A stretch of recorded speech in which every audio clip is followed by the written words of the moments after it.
about Zach Allen's performance and his improvement this year? Dominating performance. He's been improving every game. All from last year. He had a great year last year, and he's taken that year and extended it this year, and just playing at a high level. Which is not surprising. He's got a tremendous work ethic, great preparation, and he's really taken off. You talk about Harold too. He seems to have recovered. Has he been slowed mostly by injury, or? He's played great. Harold's played great. He's doing a great job. He's got some tremendous plays on tape. He's just doing a hell of a job. Harold, Zach, those guys, they're playing really well. Ray Smith inside, Wyatt Ray, those guys are playing at a high level right now. Really fantastic. Doing a hell of a job. Harold, expectations are really high for him. Yeah, he's right where he should be. He's playing at the exact level he should be playing at. See, the problem is everybody measures everything by statistics. The people that are measuring how he's playing right now aren't interested in statistics. They're interested in every snap on the film. And every snap on the film is really good right now. And he's doing a hell of a job. He's really grown. He's really grown. And he's playing really well. I'm really proud of those guys. They're playing really well. He's getting pretty good stats lately too, as well. Yeah, I don't even. Honestly, I know you might think like, really. I'm like, I really don't follow that. I don't. It doesn't matter to me. When I watch the tape, I watch all the little stuff. Like, is he able to play gap control on the run? Is he able on third down to turn the corner? Sometimes Coach P's got him on different kinds of rushes. Sometimes there's a rush where he's trying to take the edge and there's someone going to have contained for him. Sometimes it's not. Sometimes it's a rush where you're called a level rush. And there's all different stuff. No one knows that, but there's all different stuff that goes on. Like last week we played with a spy and there was a certain kind of rush so the spy could overlap. There's a lot that goes into it. It's not just as simple as what maybe it might look like. Hey, did he beat his man? Well, he might have a different job description on what he is allowed to do on a particular rush, and he's done a great job with that. And he's learning how to play from a 2-point, how to drop, how to he's in a golf analogy, learn how to use all the clubs in a bag, so to speak. Not just be really great at a driver. And that's part of it. Because as you move forward. I was talking to Kasim Edabali last night on my radio show, and just talking about what it takes. Preparation, the detail, and what you have to do to be able to play it. Everybody's good. So he's building his bag, Zach's building his bag, and doing a hell of a job. They've got a great teacher, one of the best teachers in America, on pro or college alike. So, lucky them. Coach, over the first 3 games, the team averaged 87 plays a game. Over the last couple, down to 69. Yeah. Do you think it's a product of defenses, of injuries, or the difference in? I think there's a little bit of everything, but I think third down conversions. You want to keep the drives alive, you got to convert on third down. We didn't convert well on third down. Say, well, why didn't we convert well on third down? Well, then you go into all the little details of why you're not converting well on third down. Some of it is we're playing some really good defenses. Yeah, that's a fact. But we've been playing really. We've played nothing but good teams. We've played no poor teams here right now. And so I think, it requires you to, be more, some of the issues we're having are guys that are put in new spots for the first time and are like an annuity, are building and gathering, and sometimes you see correct one issue, something else pops up, you correct that. That's all part of the growth and development of guys.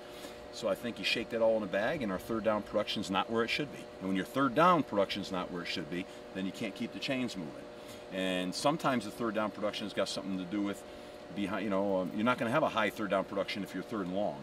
So what happened on first and second? Was there a negative play? We've had some negative yardage plays by some errors that have created penetration, and then other times it's looked really, really, really, really good. I think our goal is to try to fix some of our third down issues, stay on schedule, and try to pick up our. We worked real hard today on that. Had a great day today. Had a fantastic day today, and just we'd like to get our total up higher. But the nuts and bolts of how you do that have to come together. And here we go. We play another, obviously upper level team. So we're trying to do this while we're playing these kinds of teams right now, which, there's not a ton of teams in the country that are playing that level week in and week out that we are right now. There's just not. Maybe a couple, but not a lot. Not a lot. And but it's making us better, and we're improving in so many different ways right now. Maybe some are easy for people to see, maybe some aren't. But I like our growth. and just got to keep hammering. Now, we can't take on too much more water with injuries now. I mean, Harold's banged up, and Jeff Smith's banged up. And, next thing you know, we're down 6 or 7 right now, right? We can't go down 9. Nobody in America can really recover from that. It's just too hard. So we're trying to be as healthy as we can, but still develop. And you need a little bit of good fortune with that, and maybe get I don't know who. I guess we're getting nobody back really. Charlie, we're going to get Charlie back at some point here and over the next couple weeks, I think. The rest of the guys, we'll get them back, but it'll be in 2018. So, just roll with it. In the meantime, I like the development and the growth. I was watching A.J. Dillon today, and he looked really good today. And Anthony looked like he was firing the ball again. He feels better. He had that shoulder issue, and just to me, it looked today looked like he did back in August again, which was nice to see. That was another thing, that just the ability to put this velocity on the ball is important. I saw it today. I haven't seen it in a couple weeks. So the goal is still that 85 to 90 play, though, that you had in the first. That's where we want to be. I mean, that's where we want to be. I have no doubt about that. And we haven't been, and our goal is to get back there for sure. How's John Lamont adjusting to the speed of the game? How's his lateral movement? He's doing great. He's doing great. But he's adjusting. He's adjusting. And he's going to be a heck of a player. He really is. And I'm proud of what he's gotten done here right now.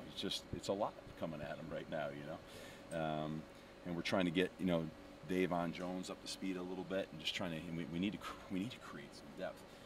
I think I said this earlier. I don't know whether it was at the press conference or where it was.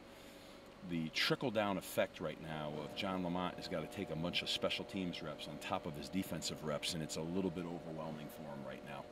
And there's Kevin Bletzer's in that same boat. You depend so much on your linebackers and your special teams, and we're down 3 starting linebackers, and so that we're feeling that effect a little bit, and I'm trying to figure out how to help that right now. Try to pull from some different areas.